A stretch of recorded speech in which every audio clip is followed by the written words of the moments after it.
Okay, let me roll and I'll be back. This week we're going to run the South Fork with my girlfriends. And some boyfriends, maybe. We were nervous because, one, we haven't run it a lot, and it kicks our butts sometimes. My name is Patso Stow. I'm mommy, river mommy, wife, play companion, part of a posse, former teacher, Rock of Gibraltar for some. Oh boy, the very first time I went boating, and it was a high water Stani. There had been a couple of swims, and there were some women guides, or a woman guide. I watched her rescue somebody, and I thought, holy shit, I could do that. I was totally hooked. It was a wonderful place. Wonderful place. Plus, there was a lot of politics going on. I mean, it was very actively involved for everybody to save it. Those were the years when Friends of the River was founded, and Mark Dubois was chaining himself to the rock, and we were doing letter writing campaigns on every river trip, and they were important building years for river rafting. I went to Idaho in 1979, and I was there almost for the rest of my career, which was 10 years. There were a smattering of women guides, but not a lot of us at all. Like basically one per trip. I always knew there had to be an exit plan. You know, it's not something I planned on doing forever. In my last 2 years, I did guest appearances up there, but I was here managing on the American, because we had moved here.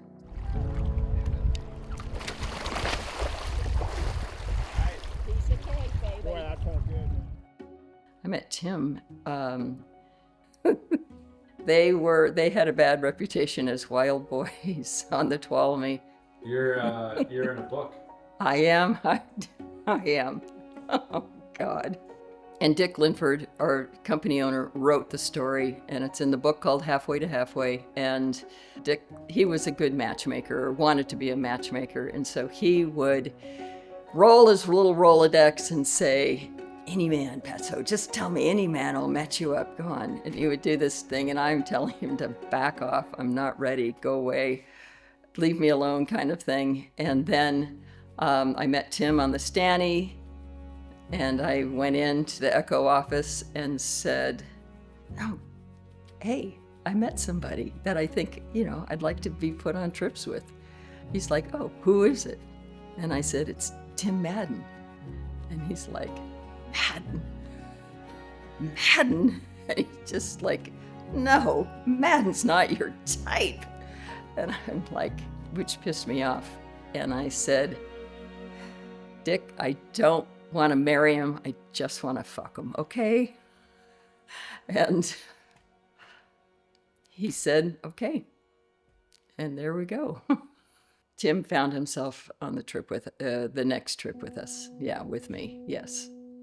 Yes, I was pregnant on my last Tuolumne trip. It was a fitting end. And I also wrapped a boat on that trip in Rock Garden at the very, very first day, very first moment. And as I'm pulling it off, my friend Karen turns to me and says, if this baby survives this trip, it's one tough mother. And it's true. So Chris was in Mexico, and these guys were down there, and they just said, can you help us with safety? Right there. That's Chris. The mommy part of me was horrified. The other part of me was like, fucking A, I loved it. Yeah, so that's when I realized he's running big waterfalls. The vicarious thrills I got out of it was amazing. I mean, what a thing for him to be doing. I mean, of course I didn't want him to get hurt, but how exciting for him, and to be doing these amazing rivers and exploring like that. I mean, of course, I never told him not to do it, because what good would that do anyway? Drew went to school at UC San Diego, and he ended up embracing surf culture down there. He had been a river guide during the summers, has embraced it ever since. And he still kayaks, but he's not like his brother at all, as far as excelling at class 5. Kind of goofy, age-appropriate kid. One time, he's in the living room and he's got these little hero toys. He's doing this little playing with them, they're flying around. And Chris comes up to me and he goes, "Mom, what is he doing?" And I said, "He's doing age-appropriate play." And Chris is like, "I don't know, Mom, that's pretty weird." To me, it's his beauty. I mean, they'd come home summers. They were kayaking together. I was very excited, and I can remember the first time I drove their shuttle up to Chili Bar. And then after about the 6th or 7th time I shuttled them up there, I'm like, I do not want to be a shuttle bunny. This is not what I want to be. I've got to get myself into a hard shell so I can join them. I was probably 58 or 59. I had to really buck up and learn how to kayak this time. I hadn't really the first time. I never had a good roll. I never really embraced it like I have now. And then kids would go away, and I had Terry. Patso is my friend, but more than my friend. We've raised our children together, we've adventured together, we backpack together, we paddle together, we lick our wounds together, we recover from things together, we manage our fear together, and I don't know what I would do without her in my life. She was kayaking, and so we started kayaking all the time together. And then we hooked up with Jen and Alice and another woman named Marion. One day we saw them all and we thought, gosh, we should just be doing this together. That's what kind of started forming the posse.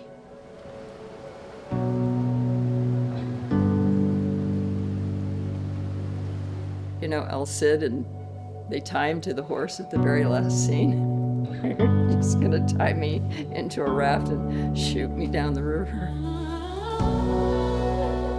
I can't imagine not having that in my life, ever. It has formed my life.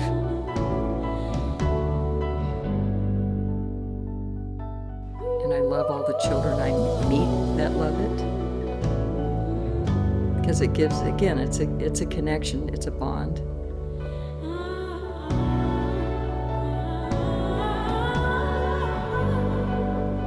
It's just a great connection to have with everybody.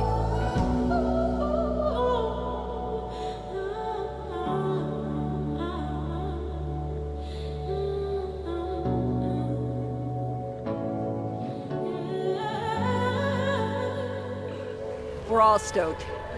We want to start doing this every Friday.